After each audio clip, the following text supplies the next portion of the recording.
종교 그 이상의 신앙으로 여섯 번째, 상황과 정의라는 말씀의 제목으로 함께 나눠보고자 합니다.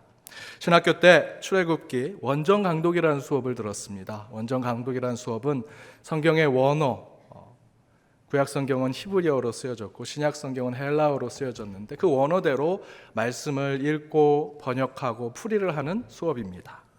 제가 듣고 있었던 출애굽기 수업에서는 진도가 너무 늦게 나가서 보통 중간고사까지는 한 장, 두 장 정도 나가는데 출애굽기 1장 1절에서 9절밖에 나가지 못했습니다.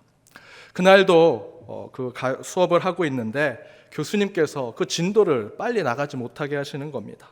이런 식입니다. 한 학생이 한 절을 읽고 번역을 하고 풀이를 하면 교수님이 잘했다, 잘 번역하고 잘 풀이했다고 칭찬해 줍니다. 그러다 다른 학생이 저는 다르게 생각합니다 라고 똑같은 구절을 또 번역하고 풀이하면 그것도 좋다, 잘했다 라고 칭찬합니다. 또 다른 학생이 앞에 있는 두 학생과 다른 관점으로 제가 번역하고 해석해 보겠습니다 하고 그렇게 하면 그것도 괜찮다고, 아주 좋다고 칭찬을 합니다. 그러자 저희 반에서 가장 똑똑한 우리 신학생이 버럭 화를 내면서 교수님께 이렇게 얘기합니다. 교수님, 이것도 맞고 저것도 맞고 그렇게 얘기하는 것마다 다 맞다고 하시면 교수님 뭘 가르치려고 하십니까? 정말 다 맞는 것입니까? 라고 이야기합니다. 그러다 그 교수님이 그 학생을 한참 쳐다보니 이렇게 말씀하십니다. 자네 말도 맞는 것 같소.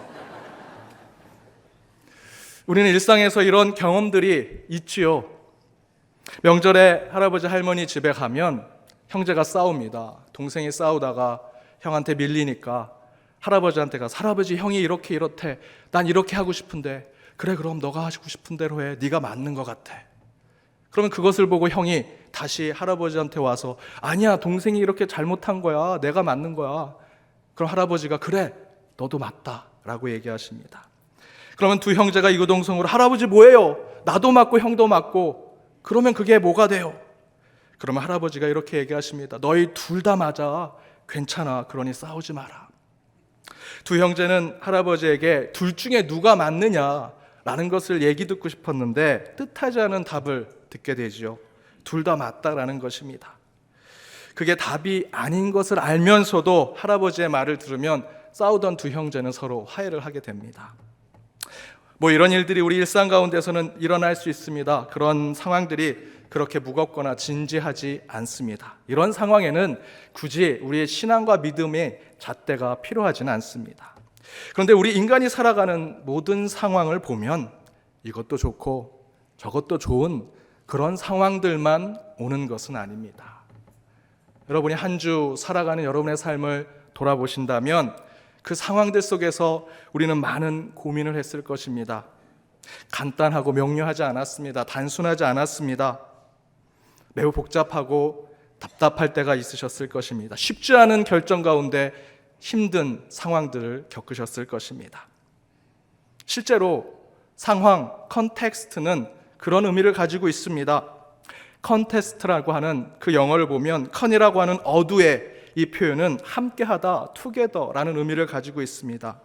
텍스트는 원문, 본래의 내용 그 자체를 얘기합니다. 그 원래의 내용 가운데 무엇인가 함께 있는 상황을 이야기합니다. 그것이 바로 컨텍스트, 바로 상황이라는 것입니다. 라틴어로는 컨텍스투스라고 합니다. 텍스투스라고 하는 것은 옷을 짜다라고 하는 의미를 가지고 있다고 합니다. 그렇다면 컨텍스트는 옷을 짜기 위해서 옷감 여러 개를 함께 엮고 실을 서로 묶는 것을 이야기하지요. 무엇인가 엮여져 있는 상태는 결코 쉬운 상태가 아닙니다. 따라서 상황, 컨텍스트는 사건이 일어나고 어떤 상태가 주어진 그 자체로 끝나는 것이 아니라 그 안에 특별한 시간과 공간, 복잡한 상태와 조건과 환경이 함께 주어져 있는 상황을 이야기합니다. 그래서 컨텍스트, 상황은 앞서서 말씀드렸던 대로 이것도 좋고 저것도 좋은 그런 상황이 아닙니다. 컨텍스트, 우리가 상황을 맞이하게 되면 그것에 대한 적절한 판단이 우리 가운데 필요하다라는 것입니다. 특별히 이런 복잡한 상황 속에서 우리 그리스도인들, 하나님을 믿는 자들은 어떤 신앙적인 접근을 해야 하는지, 어떻게 믿는 자로서 행동해야 하는지를 고민하고 기도합니다.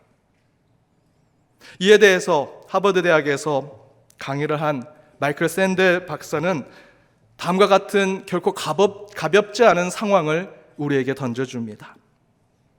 실제로 있었던 이야기입니다. 더들리와 스티븐슨 재판이라고 하는 이야기입니다.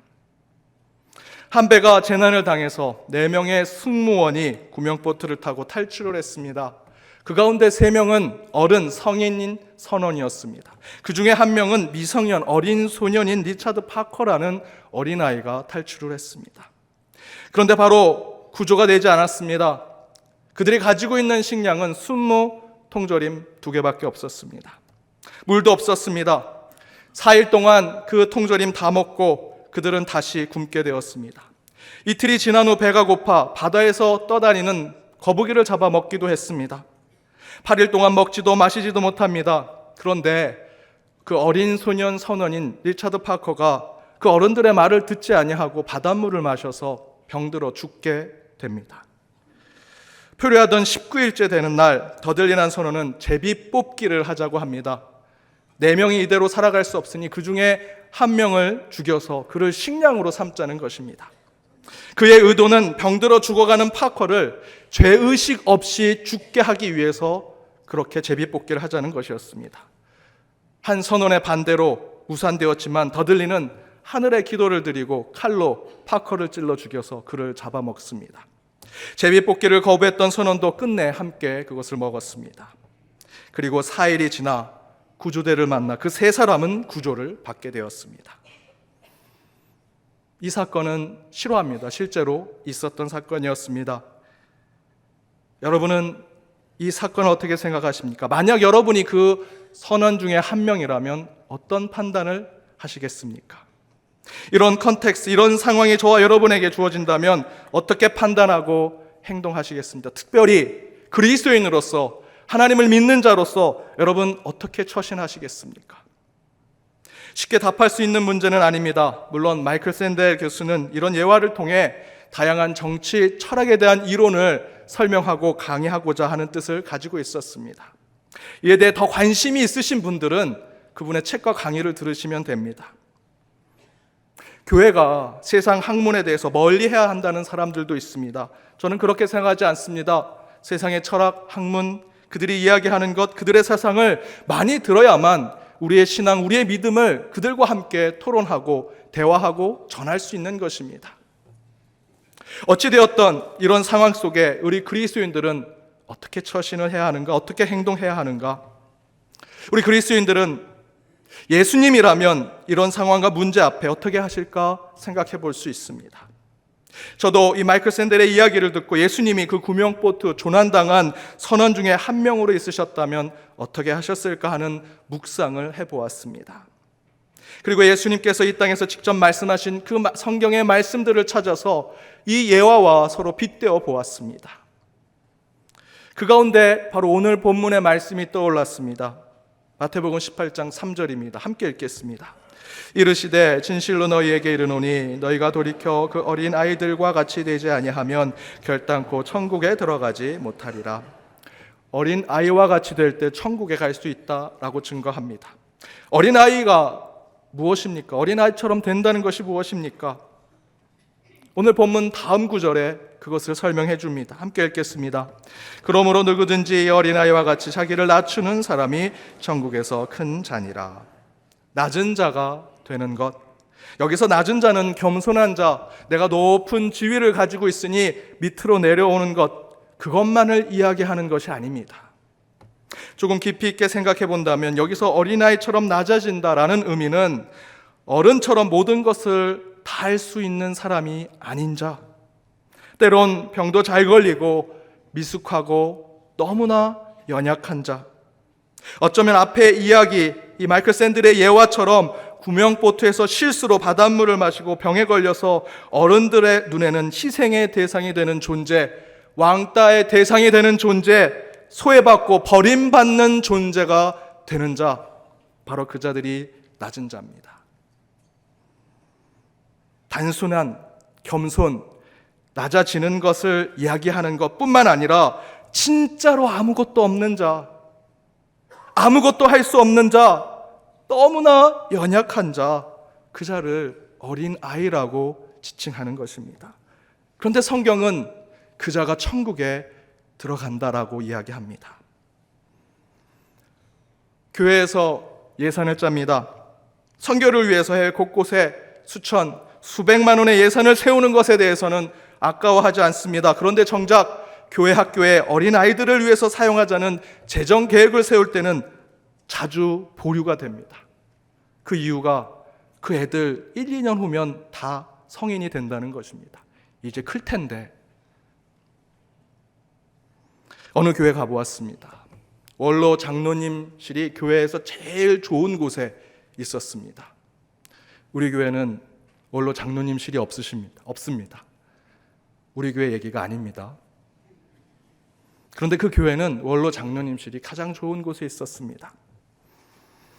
그런데 제가 그 교회 주변을 돌아보았는데 그 교회 장애우 성도님들을 위한 편의시설은 단 하나도 없었습니다. 교회 사무실마다 다 턱이 있었습니다. 휠체어가 들어올 수 있는 그런 계단도 없었습니다. 엘리베이터도 없었습니다. 장애우 성도가 그 교회에 왔으면 너무나 불편했을 것입니다. 아마 나는 오지 말라라고 하는 그런 음성으로 들었을 것입니다. 그런데 그 교회 로비에 이렇게 써 있었습니다. 낮은 자를 섬기는 교회. 정말 그 교회가 낮은 자를 섬기는 교회가 될까요? 교회 학교를 위해서도 예산을 줄이는데 장애인 성도를 위해 예산을 늘리는 것은 만무합니다. 이것이 교회 현실 아니겠습니까? 제가 선교 예산을 문제 삼는 것이 아니라 다른 것들도 마찬가지입니다. 상당히 많은 교회들이 선교하는 것, 교회 건축하고 세우는 것, 때로는 우리 어른들이 찬양대가 또는 곳곳에 소그룹의 모임에 예산을 쓰고 확대하는 것에는 다들 동의합니다. 왜 그럴까 저는 생각해 봤습니다. 다 어른들이 짜기 때문입니다. 그러면서 우리는 지금에서야 한국교회 상황을 보고 이렇게 말합니다. 우리 교회 학교를 위해서 교회가 발벗고 나서야 한다. 늦은 후회입니다. 마이클 샌델의 이야기에 어른들이 자신들의 생존을 위해 병들고 고통 중에 있는 한 소년을 잡아먹는 그 모습은 구명보트에서 일어난 것이 아니라 어쩌면 한국교회 안에서 일어나고 있는지도 모르겠습니다. 제가 현재 우리 연동교회를 비롯해 많은 한국교회 불편한 말씀을 하나 드리면 교회 학교 또 청년들 살리고 회복시키고 싶으십니까? 그렇다면 기도하겠습니다. 마음 쓰겠습니다. 함께 하겠다는 말씀만큼이나 주님이 허락하신 그 재정과 물질을 그곳에 쏟아 주셔야 합니다. 겉으로는 우리 교회 학교 청년부 부흥해야 한다며 예산 계획을 세울 때 보면 겉과 속이 다른 모습을 보이는 어른들의 모습이 너무나 많습니다. 그것이 한국교회 모습이지요. 그런데 이제 와서 후회하고 있습니다. 청년이 없다. 교회 아이들의 웃음소리가 끊어졌다. 이처럼 우리 한국교회는 교회학교 자녀들을 볼모로 삼아 교회를 성장시켰습니다. 여러분의 믿음의 자녀들이 누려야 할 것들, 혜택 받아야 할 것들을 희생하고 때로는 몰래 우리 아이들의 것을 빼앗아서 이 교회를 세운 거 아닙니까? 한국교회가 성장한 거 아닙니까? 적어도 우리 어른들이 지금 이 본당에서는 너무 편하게 예배 드리고 있지 않습니까? 여러분, 우리 자녀들 예배 드리는 곳 보셨습니까? 어느 곳은 에어컨도 나오지 않습니다. 아이들이 너무 많아 힘들어하는 곳도 있습니다. 저는 한국교회 부흥과 성장, 지금까지 이렇게 배부른 종교가 된 것은 우리 믿음의 자녀들을 성장의 볼모로 삼아 희생 제물로 삼아서 리차드 파커처럼 그들을 잡아먹고 우리가 성장한 겁니다. 이에 우리 주님은 이렇게 말씀하십니다. 마태복음 18장 6절입니다. 함께 읽겠습니다. 누구든지 나를 믿는 이 작은 자 중 하나를 실족하게 하면 차라리 연자 맷돌이 그 목에 달려서 깊은 바다에 빠뜨려지는 것이 나으니라. 이 6절의 말씀은 심판의 말씀입니다. 그런데 아직 한국교회는 오지 않았습니다. 우리에게 기회를 주시는 것입니다. 하나님은 어린이를 실족하게 하면 하나님의 정의 가운데 그렇게 한 어른들에게 그들의 목에 연자맷돌을 달아 깊은 바다에 빠뜨릴 것이라 무서운 심판의 말씀을 주십니다. 여러분, 이것이 하나님의 정의입니다. 하나님의 정의는 이것도 좋고 저것도 좋다라는 것이 아니라 하나님의 분명한 진리의 뜻을 가지고 계십니다. 앞에서 말씀드린 마이클 샌들 교수가 말한 그 예화대로 병든 소년을 식량 삼아 잡아먹고 다른 어른들은 모두 살아남은 이야기를 가지고 세상 사람들은 한 사람의 희생으로 3명의 사람이 살아났으니 공리주의 입장에서는 옳은 일이다 라고 말하지만, 적어도 예수 그리스도를 믿는 믿음을 가진 자들에게 있어서 이런 상황은 예수님께서 전하시고자 하는 그 정의에 입각해서 그 아이를 품어 안고 내가 희생하더라도 그가 실족하지 않도록 하는 것이 하나님의 정의입니다. 그것은 가장 효율적이고 가장 공리적이고 가장 도덕적이고 가장 자유주의적인 세상의 기준으로는 전혀 가치가 없고 이득도 없으며 의미 없어 보이는 가장 연약하고 나약하며 보잘것없는 병든 어린아이를 하나님의 이름으로 사랑하라는 것, 그것이 바로 정의라는 것입니다.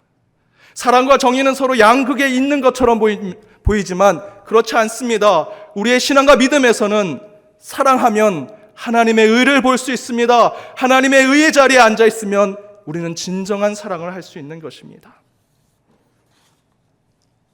마태복음 18장 5절에 또한 이렇게 기록합니다. 함께 읽겠습니다. 또 누구든지 내 이름으로 어린아이 하나를 영접하면 곧 나를 영접함이니. 여러분, 저와 여러분이 인간으로서 조건 없이 이 말씀대로 행하고 있습니까? 그러나 조건 없이 그렇게 해야 한다는 것이 하나님의 의라는 것입니다. 또라는 오늘 본문의 말씀이 그것을 함께 증거합니다. 잠언의 말씀입니다. 함께 읽겠습니다. 가난한 사람을 학대하는 자는 그를 지으신 이를 멸시하는 자요, 궁핍한 사람을 불쌍히 여기는 자는 주를 공경하는 자니라. 사랑하는 여러분, 우리가 지금 이렇게 하고 있습니까? 이 말씀대로 하고 있습니까? 가난한 사람을 우리가 돌보고 있습니까? 궁핍한 사람을 불쌍히 여기는 마음을 갖고 있습니까? 이대로 행하는 것이 내 안에 있는 상황과 조건과 어떠한 환경에 상관없이 하나님의 정의대로 이 말씀대로 행하는 것이 하나님의 의라고 말씀해주고 계십니다. 새 아이가 자신의 아버지를 자랑합니다. 의세 아들이 우리 아빠는 사람들에게 몇 마디 하면 사람들이 10,000원씩 줘. 변호사들이 얘기합니다. 우리 아빠는 책을 보고 몇 마디 얘기하면 10만 원씩 줘. 목사들이 얘기합니다. 무슨 소리냐? 우리 아빠는 30분 얘기하면 모든 사람이 돈을 줘. 제가 제 자녀에게 이렇게 보일까 걱정입니다. 저의 텍스트는, 제 본 모습은, 성직자와 목사의 모습은 하나님 말씀을 전하고 더 많은 사람들을, 그 영혼들을 구원하는 것이 제 모습인데, 제 컨텍스트 주변의 모습이 자녀들에게 또는 세상 사람들에게 그렇게 비춰줄까 걱정입니다. 그 아이가 제게 아빠는 왜 목사가 되었어? 라고 묻습니다. 제가 왜 목사가 되었을까요? 제 자아 실현을 위해서 제가 몇 번 여러분과 설교를 통해서 말씀을 통해서 나눴지만 저는 25살까지 목사가 되고자 하는 꿈을 꾼 적이 없습니다. 신학 공부는 하고 싶었습니다. 세상적으로 성공한 후에 신학 공부를 따로 공부해서 신학을 공부한 평신도로 있고 싶었습니다. 제가 이런 저의 꿈을 얘기했더니 제 아내가 이렇게 얘기합니다. 그래서 하나님이 당신을 목사로 만든 거라고. 만약에 그렇게 해서 당신이 만약에 안수 집사나 장로가 되면 목사님 힘들게 하고 성도들 힘들게 하고 그런 거 못하게 하려고 아예 그 자리에 앉으신 거라고. 제가 정답이라고 얘기했습니다. 지적 만족을 위해서 제가 목사가 됐을까요? 목사는 계속 연구하고 공부해야 합니다.